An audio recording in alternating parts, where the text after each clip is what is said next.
Assalamualaikum warahmatullahi wabarakatuh. Nama saya Natasha Putri Kurniawan dari kelas 11 IPS 1. Di sini saya akan mempresentasikan kepunahan satwa di Indonesia. Yang pertama, mengidentifikasi. Setelah menonton video kepunahan yang menghantui satwa Indonesia, 100.000 jenis satwa diperkirakan punah dari muka bumi setiap tahunnya. Angka ini 10.000 kali lebih tinggi dibandingkan kepunahan secara alam. Sebagai negara yang memiliki keanekaragaman fauna tertinggi ketiga di dunia,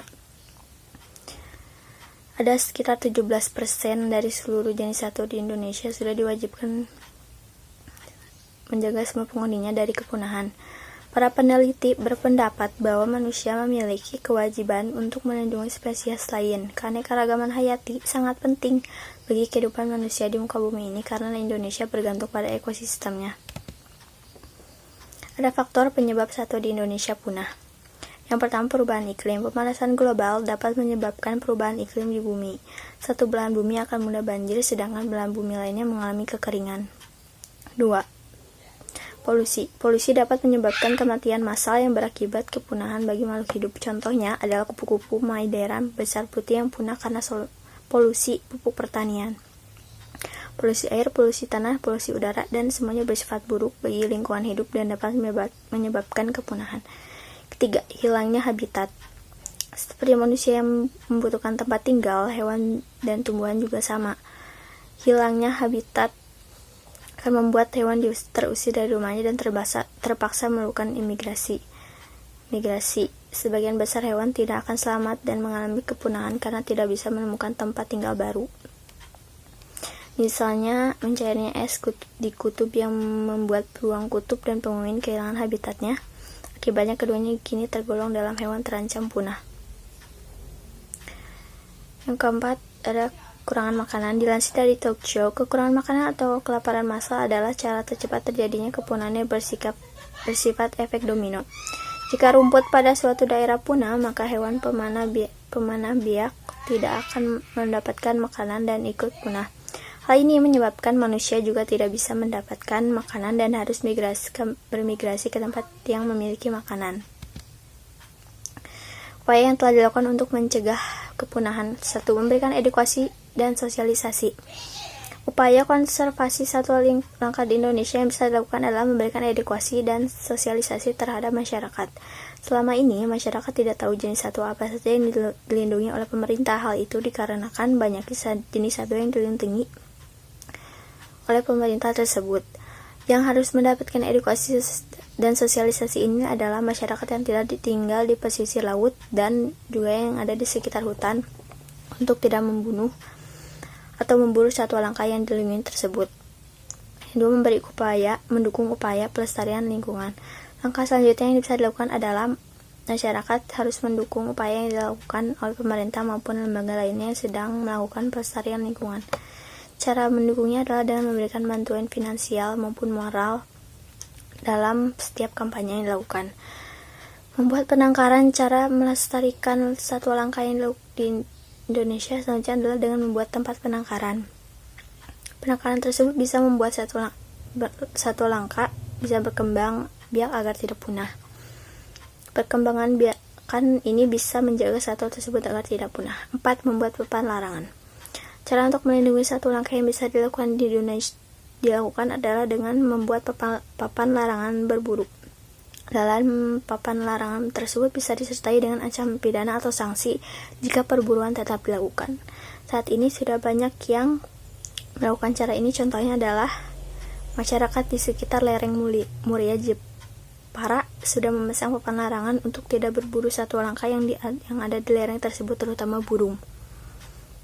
5. Melaporkan orang yang berburu satwa langka.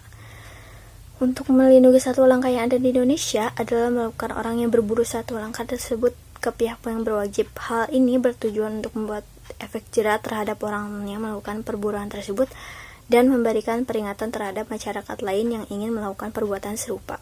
Yang keenam, ada hindari transaksi binatang langka. Ditemukan beberapa kasus di Indonesia di mana masyarakat yang memperjualbelikan satwa langka yang dilindungi seperti burung cendrawasih macan dahan, owa, beruang madu, dan masih banyak lagi lainnya. Satwa langka tersebut bahkan diekspor ke luar negeri dengan harga yang bervariasi. Kajian pustaka atau teori mengenai kepunahan satwa di Indonesia. Ada extinct atau EX, punah status ini diberikan kepada spesies yang sudah punah. Bukti kepunahannya tidak diragukan lagi dan sudah diketahui dengan pasti hingga individu terakhir telah mati. Sebagai contoh adalah harimau Bali dan harimau Jawa. Kedua ada extinct in the wild atau EW, punah di alam liar, spesies yang dinyatakan punah di alam liar tanpa diragukan lagi, namun masih ditemukan di tempat-tempat seperti kebun binatang, penangkaran, dan lingkungan di luar habitat alami mereka. Ketiga ada critically endangered atau CR, terancam kritis. Status ini diberikan kepada spesies yang berisiko sangat tinggi mengalami kepunahan dan dikhawatirkan akan punah di waktu yang dekat. Biasanya populasinya sangat sedikit dan habitatnya terbatas. Contoh spesies yang termasuk kategori CR adalah gajah Sumatera dan badak Jawa. Yang keempat ada endangered atau EN, status terancam. Ini diberikan kepada spesies yang sangat tinggi mengalami kepunahan dan dikhawatirkan akan punah di masa yang akan datang. Biasanya populasinya sedikit, contohnya banting Jawa dan bekantan. Kelima ada vulnerable atau VU, rentan terancam. Ini status diberikan kepada spesies yang rentan mengalami kepunahan. Yang keenam ada near threatened atau NC, mendekati terancam. Status ini diberikan kepada spesies yang mungkin ada pada kondisi terancam namun belum dikategorikan sebagai terancam. Ketujuh ada less concern atau LC, berisiko rendah. Status ini diberikan kepada spesies yang sudah dievaluasi dan tidak dikategorikan sebagai terancam, contohnya monyet ekor panjang dan babi hutan. Yang kedelapan ada data descendants atau DD, kurang data. Status ini diberikan kepada spesies yang sudah dievaluasi namun masih kurang data untuk dimasukkan ke salah satu kategori. Kemudian ada not evaluate atau NE, tidak dievaluasi. Spesies yang tidak dievaluasi berdasarkan kriteria ditetapkan IUCN. Yang terakhir ada jenis-jenis hewan yang dinyatakan punah. Yang pertama ada quagga, hewan yang mirip zebra atau kuda. Ini punah pada 1883 karena diburu manusia. 2. Sapi laut stellar, punah karena diburu pelaut dan punah pada 1768. Yang ketiga ada merpati penumpang, punah pada 1900, padahal sebelumnya berjumlah kurang lebih 5 miliar ekor di dunia. Mereka diburu karena dikabarkan rasanya yang enak. 4. Ada badak hitam barat, punah 5 tahun yang lalu setelah berpuluh-puluh tahun menjadi hewan yang dilindungi.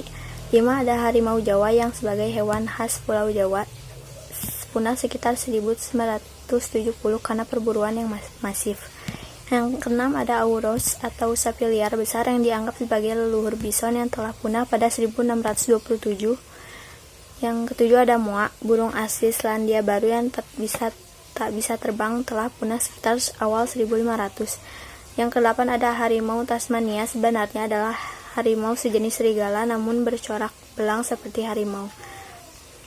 Hewan ini punah pada 1906. Hewan berkantung asal Australia dan Papua ini punah karena mengancam domba para gembala. Yang 9 ada kura-kura pulau di Pinta, dianggap telah punah pada pertengahan abad ke-20. Sempat ditemukan satu spesies terakhir namun mati pada 2012. Satu kura-kura pulau Pinta yang tersisa diberi nama Lonesome George pada ahli mencoba mengawinkannya namun tak berhasil hingga mati pada tahun 2012. Solusi pemecahan masalah tersebut adalah kita harus melestarikan hewan yang hampir punah, melaporkan apabila melihat pelaku pemburuan hewan langka, tetap menjaga keseimbangan dan menjaga kelestarian hewan yang sudah punah. Terima kasih. Wassalamualaikum warahmatullahi wabarakatuh.